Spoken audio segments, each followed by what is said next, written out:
having us back to Farmington. Were some of you here 2 years ago when we played, or not? A few of you, a handful of you. Well, thank you for having us again. Hopefully you'll enjoy a whole new set of music that you hadn't heard 2 years ago, and it will be every bit as good.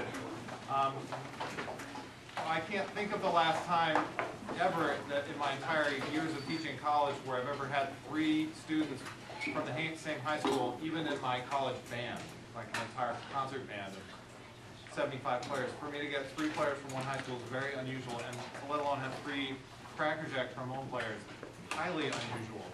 So I'm just urging you all to go home and start practicing trombone right now. Because it would be the more the merrier, as far as I'm concerned. Just absolutely a pleasure to have Josh, Colin, and Alex playing in the choir. You also notice there's another person up there you recognize, yes? Yeah. Let's say hi, Mr. Beam. Hi, Mr. Beam. Hello.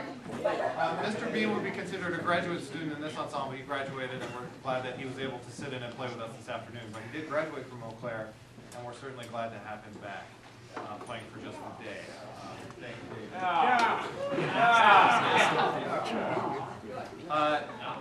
That first piece you heard was written by a great composer named Fred Sturms. Have you heard that name before? So those of you that play in jazz ensembles have played some of his music, perhaps. Great music. My musical mentor unfortunately passed away this year, and so we're happy to get a chance to play his music.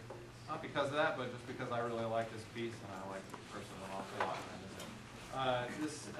That piece you heard was originally written for 8 tenor trombones and 8 bass trombones. If you ever find yourself where you have 8 bass trombones pointing at you, run. Because it's quite a sound, and maybe something's wrong. The next piece that we're going to do was written by Wagner, arranged for trombones. It's stolen. It's a piece called Elsa's Procession to the Cathedral. Has anybody played that piece before? Not necessarily? Yes. Anyways, what you need to know is this piece was written at the sort of the culmination of the opera Lohengrin, which is one of the operas from the Ring cycle. The Ring cycle lasts about 2 days if you want to listen to the entire thing. Longer in some cases, depending on how often it's written. Some people sit around for 2 days worth of music, you know, from dawn to dusk, for this particular moment in Lohengrin, where you arrive at Elsa's Procession to the Cathedral, this great wedding ceremony. So it's a tremendous build-up that leads to it, and you're left with this great slow march.